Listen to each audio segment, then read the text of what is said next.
লেকের রহস্যময় ছায়া, রাহাতের গল্প। লেকের তীর ধরে প্রায় প্রতিদিনই হাঁটতে যায় আয়শা। ছোট্ট এই লেকটির চারপাশে রয়েছে ঘন বন এবং নীরবতা। একদিন সন্ধ্যায় লেকের পাশ দিয়ে হাঁটতে গিয়ে আয়শা একটি পুরনো দিনের ডায়েরি খুঁজে পায়। ডায়েরির পৃষ্ঠাগুলো হলুদ হয়ে গেছে, কিন্তু লেখাগুলো এখনো স্পষ্ট। ডায়েরির লেখক ছিলেন একজন রহস্যময় ব্যক্তি, নাম ছিল রাহাত। তিনি বর্ণনা করেছেন তার জীবনের কিছু অদ্ভুত এবং ভৌতিক ঘটনা। ডায়েরি পড়তে পড়তে আয়শা বুঝতে পারে, রাহাতও এই লেকের পাশেই থাকতেন এবং তিনি কিছু অদ্ভুত ঘটনার সম্মুখীন হয়েছিলেন। ডায়েরিতে লেখা ছিল রাতের বেলায় লেকের পানি থেকে আসা অদ্ভুত শব্দ, মাঝে মাঝে পানির উপর ভাসমান ছায়া, এবং রাতের আঁধারে কুয়াশার মধ্যে দেখা অদ্ভুত আলো। একদিন আয়শা সাহস করে ঠিক করে, সে রাতে লেকের ধারে গিয়ে দেখবে এসব ঘটনা আসলেই ঘটে কিনা।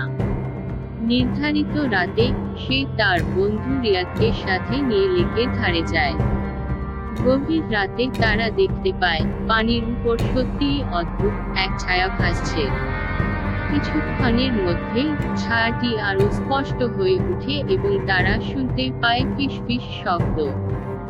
হঠাৎ করেই লেকের পানি থেকে উত্থিত হয় এক মেয়ের আকৃতি, তার চেহারায় এক অদ্ভুত দুঃখে ছাপ। আয়শা এবং রিয়াদ ভয়ে জমে যায়, কিন্তু মেয়েটি তাদের কোনো ক্ষতি না করে শুধু বলে, আমাকে মুক্তি দাও। আয়শা ডায়েরি থেকে জানতে পারে যে রাহাতও একদিন এই মেয়েটিকে দেখেছিল এবং সেই রাতের পর থেকে আর তাকে কেউ খুঁজে পায়নি। আয়শা এবং রিয়াদ ঠিক করে, তারা এই রহস্যের সমাধান করবে এবং মেয়েটিকে মুক্তি দেবে। তারা ডায়েরির শেষ পাতায় একটি মানচিত্র খুঁজে পায় যা তাদের একটি পুরনো গাছের নিচে নিয়ে যায়। সেখানে তারা খুঁজে পায় একটি ছোট বাক্স, যার ভিতরে রয়েছে একটি লকেট। লকেটটি মেয়েটির এবং সেটি তাকে এই লেকের সাথে বেঁধে রেখেছিল। তারা লকেটটি পানিতে ফেলে দেয় এবং মেয়েটির আত্মা ধীরে ধীরে মুক্ত হয়ে যায়। আয়শা এবং রিয়াদ জানে তারা একটি বড় কাজ করেছে এবং সেই থেকে লেকটি আর কোনো অদ্ভুত ঘটনার সম্মুখীন হয়নি। এই রহস্যময় কাহিনী আয়শা এবং রিয়াদের জীবনে একটি বড় অভিজ্ঞতা হয়ে থাকে, যা তারা কখনোই ভুলতে পারবে না। রাহাত ছিল একজন যুবক, যিনি শহরের ব্যস্ত জীবন থেকে দূরে একটি শান্ত পরিবেশে সময় কাটানোর জন্য লেকের পাশে ছোট্ট একটি বাড়িতে এসে থাকতে শুরু করেছিলেন। তিনি একজন লেখক ছিলেন এবং প্রায়ই নির্জন স্থানে এসে অনুপ্রেরণা খুঁজতেন। রাহাতের ডায়েরিতে বর্ণিত ঘটনাগুলি ছিল এমন কিছু যা কেবল তার একার চোখেই ধরা পড়েছিল। প্রথমে তিনি ভাবতেন, হয়তো এগুলো তার কল্পনা বা লেখালেখির জন্য প্রয়োজনীয় অনুপ্রেরণা। কিন্তু দিন যত গড়াতে থাকে, তিনি বুঝতে পারেন এগুলো তার কল্পনা নয়, বরং বাস্তব ঘটনা। ডায়েরির পাতায় পাতায় তার হতাশা, ভয় এবং একাকিত্বের কথা ফুটে ওঠে। রাহাত বর্ণনা করেছিলেন, এক রাতে তিনি হঠাৎ করে ঘুম ভেঙে যান। তিনি দেখতে পান লেকের পানি থেকে এক অদ্ভুত আলো বের হচ্ছে। তিনি একটু ভয় পেয়েছিলেন, কিন্তু সাহস করে বাইরের দিকে এগিয়ে যান। লেকের তীরে গিয়ে তিনি দেখতে পান একটি মেয়ে ছায়া পানি থেকে উঠে আসছে। মেয়েটির চেহারায় ছিল গভীর দুঃখে ছাপ। রাহাত মেয়েটির সাথে কথা বলতে চেষ্টা করেন, কিন্তু মেয়েটি কেবল ফিসফিস করে বলেছিল, আমাকে মুক্তি দাও। রাতের পর রাত রাহাত সেই মেয়েটিকে দেখতে পান এবং প্রতিবারই মেয়েটি তাকে মুক্তির কথা বলতো।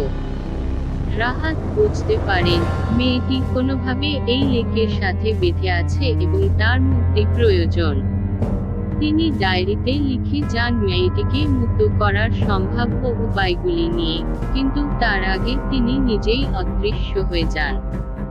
আয়শা যখন ডায়েরিটি খুঁজে পায়, তখন সে বুঝতে পারে রাহাত এই রহস্যময়ী ঘটনার সমাধান করতে পারেননি।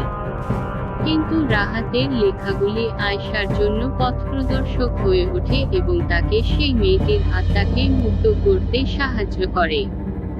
রাহাতের গল্প একটি ট্র্যাজিক নোটে শেষ হলেও আয়েশা এবং রিয়াদের সাহসিকতা সেই ট্র্যাজেডিকে একটি পরিণতির দিকে নিয়ে যায়। রাহাতের লেখা এবং আয়েশার উদ্যম মিলে এক অদ্ভুত রহস্যের সমাধান করে, যা একদিন রাহাত শুরু করেছিলেন। অদ্ভুত ছায়াটি ছিল সারা নামের এক মেয়ের, যে বহু বছর আগে এই লেকের কাছে এক ট্র্যাজিক দুর্ঘটনায় মারা গিয়েছিল। সারার পরিবার এই এলাকায় বসবাস করত, এবং সারা প্রায়ই লেকের ধারে সময় কাটাতে আসত। একদিন ঝড়ের রাতে সে লেকের ধারে ছিল যখন একটি বজ্রপাত ঘটে এবং সারা লেকের পানিতে পড়ে যায়। তার পরিবার এবং গ্রামবাসীরা সারাকে অনেক খোঁজাখুঁজি করে, কিন্তু তার দেহ কখনো পাওয়া যায়নি। সারার আত্মা সেই লেকের সাথে বেঁধে যায়, এবং সে কখনো মুক্তি পায়নি। রাহাত যখন সেই লেকের ধারে থাকতে আসে, তখন সারা তার সাথে যোগাযোগ করার চেষ্টা করে, যাতে রাহাত তাকে মুক্তি দিতে পারে। কিন্তু রাহাত সেই রহস্যের পুরো সমাধান করতে পারার আগেই অদৃশ্য হয়ে যায়। আয়েশা এবং রিয়াদ যখন ডায়েরিটি খুঁজে পায় এবং অনুসন্ধান শুরু করে, তখন তারা বুঝতে পারে যে সারার আত্মা তাদের সাহায্য চায়। ডায়েরির শেষ পাতায় থাকা মানচিত্র এবং লকেটের মাধ্যমে তারা সারার মুক্তির পথ খুঁজে পায়। তারা যখন লকেটটি পানিতে ফেলে দেয়, সারার আত্মা অবশেষে মুক্তি পায় এবং লেকটি তার আগের মতো শান্ত হয়ে যায়। সারার ছায়া আয়েশা এবং রিয়াদকে ধন্যবাদ জানিয়ে ধীরে ধীরে অদৃশ্য হয়ে যায়, এবং তারা অনুভব করে যে তারা একটি বড় কাজ করেছে। সারা এখন শান্তিতে থাকতে পারে, এবং লেকের রহস্যময় ঘটনাগুলি চিরতরে শেষ হয়ে যায়। রাহাতের অদৃশ্য হয়ে যাওয়ার ঘটনা ছিল অত্যন্ত রহস্যময়। ডায়েরির পৃষ্ঠাগুলিতে রাহাতের শেষ কয়েকটি এন্ট্রিতে উল্লেখ ছিল যে তিনি সারার আত্মাকে মুক্ত করার উপায় নিয়ে গভীরভাবে চিন্তা করছিলেন। তিনি বুঝতে পেরেছিলেন যে সারার মুক্তি সম্ভব হলে তাকে কোনো বিশেষ কাজ করতে হবে, যা হয়তো খুবই বিপজ্জনক। একদিন রাতে রাহাত ডায়েরিতে উল্লেখ করেন যে তিনি সারার সাথে শেষবারের মতো কথা বলার সিদ্ধান্ত নেন। তিনি লেকের তীরে গিয়ে সারার আত্মার কাছে প্রতিজ্ঞা করেন যে তিনি তাকে মুক্ত করবেন। সারার আত্মা তাকে নির্দেশনা দেয় যে তাকে একটি বিশেষ আচার পালন করতে হবে, যা লেকের গভীরে করা সম্ভব। রাহাত সেই আচার পালন করতে লেকের পানিতে নামেন। এই আচারটি ছিল অত্যন্ত জটিল এবং বিপজ্জনক।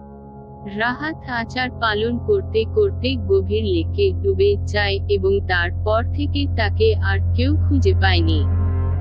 সম্ভবত আচার পালন করার সময় কোনো অদ্ভুত ঘটনা ঘটেছিল যার ফলে রাহাত লেকের গভীরে হারিয়ে যান। আয়েশা এবং রিয়াদ যখন রাহাতের ডায়েরিটি খুঁজে পায়, তারা রাহাতের এই ত্যাগের কথা জানতে পারে। তারা বুঝতে পারে যে রাহাত সারার আত্মাকে মুক্ত করার চেষ্টা করতে গিয়ে নিজেই লেকের রহস্যময় শক্তির শিকার হয়ে গিয়েছিলেন। রাহাতের এই আত্মত্যাগ আয়েশা এবং রিয়াদকে অনুপ্রাণিত করে এবং তারা সারার মুক্তির পথ খুঁজে পায়, যা রাহাত শুরু করেছিল। রাহাতের এই রহস্যময় অদৃশ্য হয়ে যাওয়ার ঘটনা তাকে এক ট্র্যাজিক নায়ক হিসেবে তুলে ধরে, যে তার জীবনের চরম মূল্য দিয়ে অন্যকে মুক্তির পথ দেখিয়ে গেছেন। বিশেষ কাজটি ছিল সারার আত্মাকে মুক্তি দেওয়ার জন্য একটি প্রাচীন আচার পালন করা, যা এই লেকের সাথে সংযুক্ত ছিল। আচারটি ছিল এক প্রকারের পুরনো লোকাচার, যা স্থানীয় মানুষরা বিশ্বাস করত। আচার পালনের মাধ্যমে লেকের সঙ্গে সংযুক্ত আত্মাকে মুক্তি দেওয়া সম্ভব হতো। এই আচারটির প্রধান উপাদান ছিল একটি লকেট, যা সারার পরিবারের একটি পুরনো ঐতিহ্যবাহী বস্তু ছিল। এই লকেটটি সারার মৃত্যুর পরে পানিতে পড়ে গিয়েছিল এবং সেটি ছিল তার আত্মাকে লেকের সাথে বেঁধে রাখার মূল কারণ। লোকেটটি ছিল একটি শক্তিশালী তাবিজ, যা সারার আত্মাকে লেকের কাছে আটকে রেখেছিল। আচার পালনের জন্য নিম্নলিখিত কাজগুলো করতে হতো। লোকেটটি খুঁজে বের করা।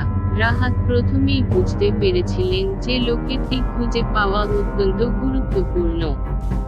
ডায়েরির মানচিত্রের নির্দেশনা অনুসরণ করে আয়েশা এবং রিয়াদও লোকেটটি খুঁজে পায়। লেকের গভীরে আচার পালন। লোকেটটি খুঁজে পাওয়ার পর সেটিকে লেকের নির্দিষ্ট একটি স্থানে নিয়ে যেতে হতো, যা ছিল লেকের গভীরতম অংশ। এই অংশে গিয়ে আচার পালন করতে হতো, যা ছিল অত্যন্ত বিপজ্জনক এবং কষ্টসাধ্য। বিশেষ মন্ত্র পাঠ করা। লোকেটটি লেকের নির্দিষ্ট স্থানে পৌঁছানোর পর একটি বিশেষ মন্ত্র পাঠ করতে হতো। এই মন্ত্রটি ছিল প্রাচীন ভাষায় লেখা এবং খুবই শক্তিশালী। মন্ত্রটি পাঠ করার মাধ্যমে লকেটের শক্তি নিষ্ক্রিয় করা যেত এবং সারার আত্মা মুক্তি পেত।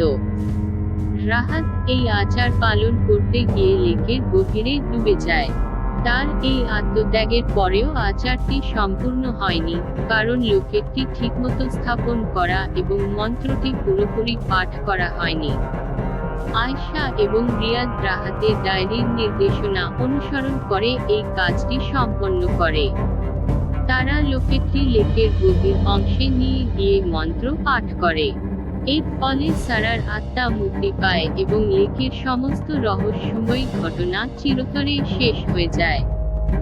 রাহাতের আত্মত্যাগ এবং আয়েশা ও রিয়াদের সাহসিকতার ফলে সারার আত্মা মুক্তি পায় এবং লেকটি পুনরায় শান্ত হয়ে যায়।